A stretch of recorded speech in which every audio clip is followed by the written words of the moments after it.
I'm the only daughter of an only daughter of an only daughter, so I inherited the jewelry down the family. That's a big. It's what we call a boule watch. Boule in French meaning ball. Okay. All right. There were a lot of companies that made them, but not quite as beautiful. This is all hand pierced in platinum, and there's little tiny rose diamonds. Second, rose diamonds are diamond with a flat bottom, and very few facets on top. And underneath you have French, that cobalt blue enamel, right?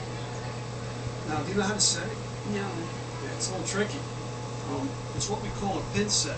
There's a little pin right here. You see that? Really? Yeah, it's hard to see. I put my glasses up for it. You push the pin, and then you rotate this, and the time changes. Uh-huh.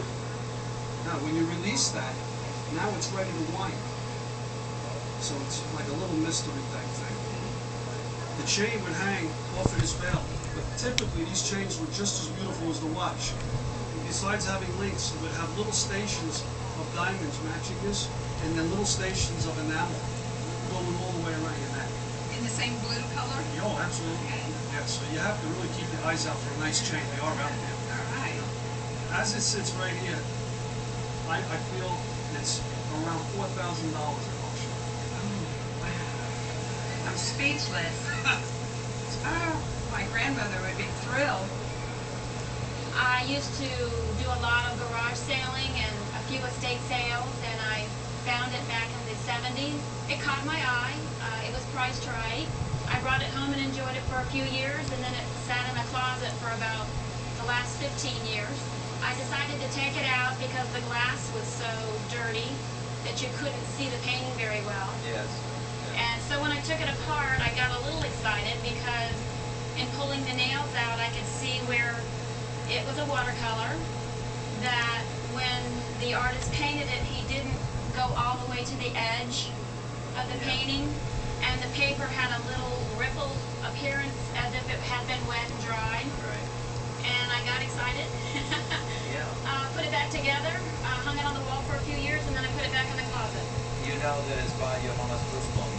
He's born in 1817. It's signed over here in the lower right, and then, of course, they put this on the frame as well. It's a lovely painting by him, and typical of the work that he does. I think it's probably a later work. He has a wonderful, broad, loose way of painting these Dutch interiors, and he comes from a wonderful tradition of the Dutch church interior painters. And there's a romantic movement and revival in the 19th century, and he's really at the forefront, one of the best painters to create an atmosphere and a mood that you see inside. And of course the traditional Dutch chandelier that they have in all the churches.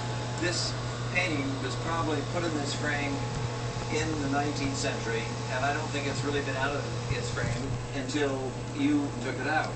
And it's an original third quarter of the 19th century frame, and so it's unusual to find all of these pieces all together. It's really an archaeological item that you have here.